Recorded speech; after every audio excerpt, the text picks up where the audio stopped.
Yeah, coming off that talk, we'll see.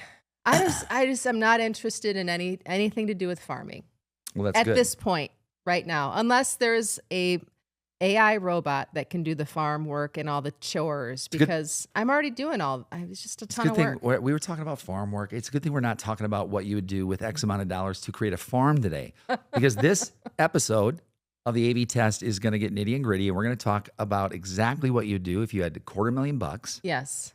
and how to make $1,000,000. We were talking before the episode on what we would do to build a farm. We digress. That's a different episode. That's a dream of mine, but this is a Yes. dream that many of you have. Okay, so let's dive Which is, into it. how do I make $1,000,000? Which is, let's just say 4 times the ROI, right? Path to a million. Path to $1,000,000. Okay, so here's the deal. You get $250,000. That's around $20K a month. I want to ask you, as a CEO of a company, when you think about a $20,000 a month budget, does that give you a little heart palpitation, as they call it, a newer business? Absolutely. There Okay. is no way that any CEO or any business owner would. I mean, there's negligible spend and then there's spend you pay attention to. And I guess unless you are a business that's generating, Mhm. over X, probably where would you have to be to ignore $20,000 spend a month? How much would you have to be generating? I love what you just said, because a lot of companies want to get to $1,000,000, but they would never want to spend $20,000 a month to get there. And I usually say Sure. that's the problem, right?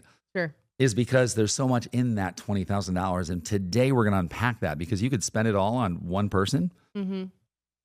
We're two expensive people. Like, if forming a business for us is not the same as if we were 22. We are a majority of the expense. Yeah, we can't live on saltines and cheese with 4 Yeah. kids and 2 dogs and 2 Well, cats and that's and even with older that. We're parents. people. So we're in the Yeah. services business. So margins are on how good we think we can do the work, or our team, right? And so it's really subjective. And I think when we think about that, we got to think about today, whether you're a software company or you're running a video agency or you're a coach or you're us, a lot of this should fundamentally work the same. And I think that's where I'd want the listeners to know. Out of that, let's say I came to you and I said, Melissa, I want to split this up, and I want to take 25% of that 20K a month, and I want to put $5,000 into outbound. I want to call it outbound email, outbound DMs. I just need to have this always on engine, and I'm going to go hire an agency to do it. They're really good at mail. They do data waterfall enrichment. We need them. I need that 5K, and I need that because it's 25% of the spend, but that's going to be a big push for us. What would your reaction be? First of all, let's just baseline here. How much of your total revenue should you be spending on your sales and marketing endeavors? I believe 20 to 30%-ish, depending on the range or the style of company you're in. So benchmarking, healthcare, they typically spend between 10 and 15% of their total revenue on sales and marketing. That includes their teams, that includes anyone they're subbing work out to. A high growth startup might be between 20 and 50%. So Okay. that's like your VC backed, your private equity backed companies. They're trying to build those babies up so they can sell them off and make their return, right? Sure. So they're going to spend a lot of money on sales and marketing. What about a mom and pop shop that's between like $1 million and $20 million? Yep. I shouldn't say mom and pop, or maybe Yeah, other sign me up for other that mom kinds and of pop company. shop, please. But if they're making that amount, like their Yeah. spend is usually between what, 10 to 20%? Glad you asked. 25%. That's why we did the exercise as 250,000, because that's a good benchmark, right? And so Yeah. this is the high end. Wanted to be a little, call it Aggressive. aggressive, and say this is as much as it could cost or less, right? So it can give people end solutions. So we don't want to just talk about like, go do email. It's like, how would you spend that money? What would you do with it? So I think for me, I would say $5,000 can get me, I know on the street, it's either going to get me really good, sophisticated, personalized email, or a lot of relevant emails to people, right? Because data costs money and all that stuff. Yeah. And I would knock all day on your door and say, we need outbound, because that's the door knocking. We need to always be on, and content is one touch point, but please do not let me not have that ability to not randomly, very precisely reach out to people, not only at the top of the funnel, but the middle of the funnel. And we got to have touch points. Can I get that approved? So you're going to tell us how to spend $250,000 on sales and marketing efforts in order to generate $1 million in top line revenue. That's right. Yep. Okay, let's have it. What do you got? Well, I'd spend $5,000 on email. So I'd come to you and ask for that first solution. The second thing I'd say is, I'm going to hire that email agency. Then I'm going to go hire a really good company who's going to produce and manage and come up with this podcast. And a podcast is, as you know, is a big deal to us. And why would that matter? I want to touch on that. So, Melissa, what do we know about when you engage guests on podcasts or in your ICP? What tends to happen? If you have 10 of those on, do a couple of those people inevitably buy from you? Well, the great thing, I just shared something. There's a plumbing podcast, plumbing and HVAC podcast that has 50,000 subscribers. It's less than a year old, Yeah. but they have honed in on their ICP. Typically people between 20 and 55 years old that are in the service industry that want to grow their business, Hmm. and that has allowed them to not only connect with other people in their field of building their thought Hmm. leadership and their authority in the space, but they're also connecting with prospects. Yeah. Because guess who else listens to those podcasts? Yeah. People that need problems fixed and they want to hear from those businesses. We made a choice. And I will say this, as you're probably saying, well, why don't you idiots have guests on your podcast? We'll get to it, right? I think for us, we know that we produce content, so we need to be able to produce content that's entertaining. We need to have a test ground. We need to be able to figure out, we may or may not have guests on someday.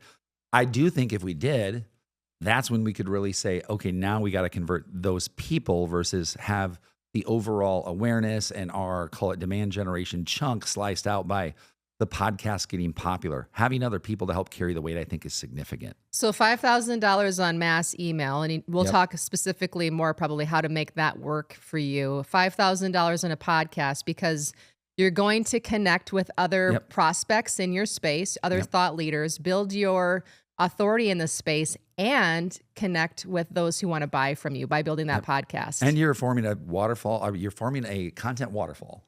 And you'll love that, especially from a strategy standpoint, because now you have content that's falling out of the podcast that a team can now make into micros, put into PDFs, digestible content, all the takeaways that you can get out of that stuff. And so I get a really good team.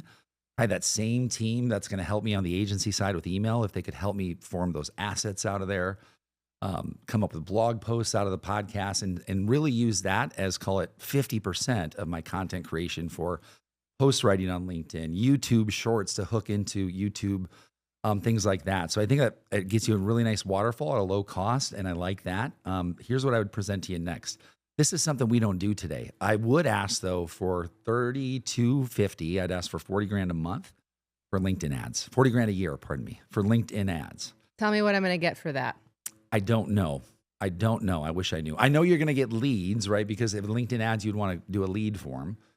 And how I would allocate it is I would say, let's do a very low spend, Melissa, and let's only put LinkedIn ads to two types of people. One, a top 20 list of accounts we want to target, and the people who are in our sales funnel. If they're talking to us and they're in a deal cycle, they're going to see a LinkedIn ad. How do you do that? You put the company domain name in and titles. If anybody from this company is on LinkedIn, show them this ad. I think that's a very good way to spend a low amount of money and really maximize your funnel. I have done LinkedIn ads in the past in former roles, and they haven't. Some of them have performed okay. Some of them not so much. So I think before you spend the money, I would ask you as the CRO to say, tell me exactly who we're targeting and show me exactly how that message is going to hit their pain points today. Yep. Because otherwise we're just kind of shooting in the dark, and Agree. it's really, really hard Yep. to make those things work for you unless you're really specific and you know who your audience is. Then I'd tie it with an ROI, because that's a great CEO who's going to ask that question. I'd say, well, here's what we're going to do. We're going to repurpose the podcast content into micros and then feature those as ads on thought leadership content to try to get the ROI of the podcast there. There's a little 2-in-1 special for you. So now I can take the podcast, turn that into LinkedIn ads to try and even bridge awareness or try and have specific call to actions. So whether I'm getting more listeners or specific call to actions, I can now do that with LinkedIn ads out of the podcast. So how much are you spending on these ads a month? $32.50. So now we're at like $13,250. That's a lot of money for an experiment. I think I might ask you to lower that one, but let's see what else you got. I can appreciate that. Okay, so let's get into the next part of it. ABM, right? I talked about those very specific companies. I want to spend $1,000 on 30 accounts every year. I want 30,000 To do what? bucks. I don't know. Take them to dinner. Bring them on a helicopter ride. Bring them out on a horse ride in the Black Hills. If I did that and I knew they were in a buying cycle, I'd be hard pressed to say that I couldn't close 30% of those people. And You know what's crazy? I remember talking to one of our clients a while back, and she maybe worked at Red Bull or something. I can't remember Holly. what. Yeah, and what was it? Was it Red Bull? Red Bull. And they had a team of people that did crazy shit like Like that. that. They'd take them on, like, jump out of an airplane. And I was like, that's a That's job, what I do. but it also closes deals. Yeah, big time. So I see it. I also am a little bit jealous, and it makes me want to say no, but I'll let that one slide. Go ahead. Strategic partnerships. I think this is a weird one, but I'd say advertising on other people's podcasts. How do you do that? You call people who have a podcast, and I'd say if they have a demographic of people I want to target, I'd say we want to sponsor your show. We want to partner with you. We want to give you some money, and we want you to have a call to action in your show that is driven to us, right? I think that's the kind of stuff I would say. I'm willing to give someone $1,000 a month or something, right, to be a sponsor to see if that pays off. We have heard that the from the podcast perspective, the amount of listeners to podcasts to the amount of ad revenue spend has not caught up yet. Right. So they expect the ad revenue spend. This is like Trillions. 2.56 trillion in 2026. We are not even close to that right now. So I would say that might be a place I would say double down. Right. If not, because no one's there yet. Like no one has caught up. When you listen to those top podcasts, it's all the same sponsors. It's BetterHelp. It's AG1. It's all the same stuff. Mm-hmm. So I would say to you, I would challenge you to lower the experiment cost and double the ad spend on podcasts. I like that. I knew you would. I'm going to change what I originally had here. My last, I think I've got right now 35 grand left a month. You do? Right? No, not a month. Total was 20,000 a month. Yeah, I have 3,500. This is where Steve gets fuzzy on his math and he starts to say, I want to spend more. Just seeing if you're listening. Go ahead, yeah. So that was 1,500. So that was 3,500. So I'm up to 15 grand. I got around 4 grand left to spend, and then some. So I'd put it this way: if I had 5K left, I would take $3,500 and I would hire an entry level person to be my community manager. And I'd say, great, either you're an intern or you're this, and you're going to go create community. Communities, YouTube, LinkedIn. Just be out there and be advocating for us. Look at try to get people who are not just for us, but in the spirit of what we're doing. Like, how do we get behind that? Are communities still a thing? I think communities, I think micro communities that give premium experiences at a premium cost are absolutely a thing right now. So if they were to say, and here's what I have seen a lot, like, so my understanding is Instagram is starting to feed their communities more. They're trying to boost that network. But even on Reddit, right, the place where all the dudes go to complain and be total assholes, you can get a lot of really great research from Reddit. Like I go there and look at the LinkedIn lunatics and the LinkedIn Reddit feeds, and I get a lot of information about what riles people up and, kind of what they're looking at. And I think that's great research as you think about how you want to position your company or maybe some of the problems you want to address. Mm-hmm. Another great place to look is Amazon reviews. So if you're selling a product, what a great place to go. And it's usually the people that are really, I love this thing or I hate this thing. Don't listen to those unless there's lots of them. Usually it's the stuff in the middle. Like, I liked this, but I wish this worked better. That you get so much gold in that from a research perspective. If you want to think about pain points and how to message to your customers, those are some communities can be a great place, and reviews and those social sites can be a great place to get data. I like that. Well, that community person needs to do that because we know as founders, like, that sounds great. We'll never have time to do that. Never. Yeah, your YouTube comments, that's another great place to mine for data, or even your competitors' YouTube comments, right? So think about like how that community person could go mine and pick off your competitors' information, what's working well, what's not working well, and then bring that back to you so you can be a little bit better. There we go. That'd be really smart. I have a little bit more money left, so I don't have a lot of money. You do? And how are you still having money left? Well, because I just gave myself more budget. I have $1,000. Number one, I'd use HubSpot free. Love HubSpot. You notice how quickly you said that? Love I just HubSpot, gave myself more budget. HubSpot free is great, and you can use it for most of what you need, actually. And since email is already taken care of, you don't need that cost. So use the free version of HubSpot. Go hire yourself a great EA, because you need someone to help coordinate all this, right?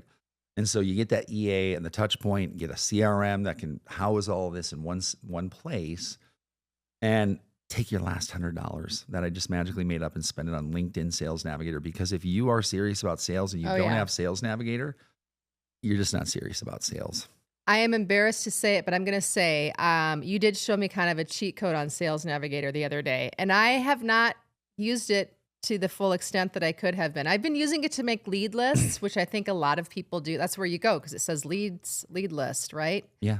But you showed me how to use that feed Mhm. to see the people I just connect with, what they're posting, and then I can for the everybody that's active, you can build those relationships. It's sort of a cheat code to like, comment for Mhm. those people who are active, and then they see your stuff as Yep. well. So it's a great way to build those relationships. I wish I'd have known that a little bit earlier. I referred to LinkedIn as LinkedIn Lite and LinkedIn Sales Navigator, I believe, as if you want to make money, right? And so you just pull up even on your mobile app.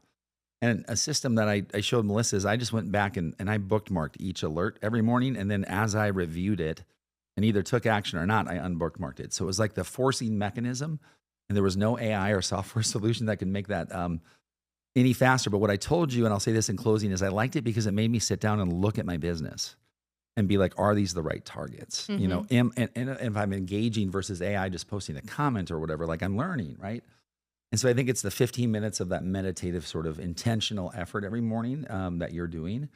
That was Sales Navigator. Like if you threw that on top of this, like that company would kick ass. So I like the ideas for the spend. I'm going to ask you a question that anyone that I've ever proposed a budget to has Yep. asked me back. Sure. How are you going to measure it? How are you going to know it's working? And when do we turn it off if it Mhm. doesn't? I look. So we talked about this in the car right here. I would say I've had a different answer based on my development as a person and a professional. What I would say now is I would look at the overall target. I would say good luck. We'll measure it every quarter. We'll measure it every month. But I really want to say, as long as we're headed in the right direction, if you get there, I really don't care. I want to look at the performance of each, but I don't want to rip out more than one or two things that could be working better because when it's working, I think the number one problem I've seen for myself and other founders is we're quick to jump to new things because something might not be working when we simply haven't tweaked it enough or tuned it enough or just done a little bit different of what we already have versus jump the ship, which I'm notoriously known for in trying to really change, which is always the bright, shiny diamond, instead of just saying, hey, you hit 1 million. Let's go and investigate the spend. What would you change? And then I'd try and reduce it because as a good CEO, you'd want to say, we actually want to reduce that spend a little bit and increase our sales so we can improve margins. So there's the measure what matters conversation where we say, it's less about the KPIs, Yeah. like, oh my gosh, did we get X amount of people to look at our podcast? Yep. And more about the milestones that we put in place. Are we going in the right direction? Yeah. And what are those key milestones that we're going to hit Yep. that show us that we're moving in the right direction? Because the Amen. goal is the $1 million. So if our goal is to hit $1 million, like how quickly should we start to see some revenue come in? Mhm. And what is an accurate leading and lagging indicator for those things? And how do we put those into a plan so we know? Let's check in. I mean, for me, if I'm spending that amount of money, I'm going to want to check in pretty regularly. Yeah. Unless, again, if you're a company that's so large, like Yep. that 20K is negligible, and they're like, well, whatever. I don't know Yeah. a lot. We don't work with a lot of those kinds of companies. So I would say, what would be a reasonable way to check in to see if my money's working for me? Well, you need to set KPIs. So I'm glad you said like KPIs. I mean, it's not the leading thing. Like KPIs are there. They have to be there. HubSpot dashboards, you create it right there. You're looking at what was the intention? Where are we at? Do we need to adjust? Right. And I'd say if anything's way off pace, then it's the timeout. Like, because for example, if outbound email is working, what you don't do is say, cut outbound email, right? What you do is say, hey, let's look at the subject lines. Let's look at the time of day we're sending. Let's look at everything else besides just cutting email, right? Because the people who cut email are throwing away a channel that could work very well. Now, unless you have $5,000, a place that $5,000 can light on fire today and explode into more money, don't give up. Just do it better day by day. Yeah. So Hermosi says if you don't do cold email for a year, you haven't done cold email, right? Yeah. And the other thing, so I would say, so we want to hit $1 million. My pipeline should be 5X. 5X. My pipeline should be $5 million. Yep. So I should start to see my pipeline, my dashboard that shows my pipeline growing Yep. every week, month, Well, etc. yeah. with these various channels. So I would say to you, Steve, if you're going to if you are going to spend Yeah. $20,000 a month, I want to see pipeline for each of those channels. Sure. And I want to see a 5X pipeline Yeah. that is qualified Yeah. and see that over time growing. And then I would be totally fine with that spend. I love that you said that. Let's do this in closing. That was a great recap. And I think like you're giving the CEO thought, I'm giving the CRO thought. I think with this, I even went one step further and I thought you'd appreciate this. How much could each one be? Outbound We're spending 60. We want to get 3 customers all year. Okay. That's a lot of email to get 3 customers. That is a lot of email to get 3 customers. That's what it takes. Okay. It literally will take 600,000 emails to get 3 customers, but it does work. Fully managed podcast, $5,000. 3 customers, right? So if you had 2 on a month, 24, 3 out of 24 bought, and that's well below Yep. the percentages, right? That's what I would say. We got to get 3. On the next part, on the ABM, I'd say we got to get 2. We need 2. And on everything else from a community standpoint, we only need 4 deals. So when you look at the whole thing, because you have an existing base, right? And that's going to trit a little bit. Like we really don't need that many new customers. You need 1 every 40 days for us, right? Mm-hmm. And so can that $250,000 yield $1 million? I think so. I think I'd feel confident. So are you asking me to write a check today? I am. Okay. We'll Yeah. talk about that later. Talk Okay. about that in the ride home. Okay. I like the plan though. Cool. This is fun. Fun to break it down. All right. So we went through, spent $250 million, built a pipeline of $250,000, built a pipeline of turning it $5 into me. million Yeah. to make $1 million. That's right. And that's what it takes. So, I mean, so if you're a founder and you've got access to your CRM, what could you do right now and say, should I heed this advice? What could they go do today? Go look at their deals. Yep.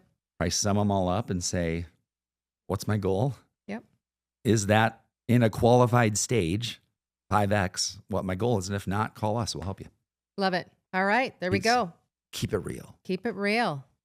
Oh, subscribe to our podcast and If like this this was video. helpful, we'd love to share it. We'd love for you to share it with others that will also find it helpful and go make that $1 million dollar bills. Let's go make some millions ourselves. All right. I Sounds like good. it. All right.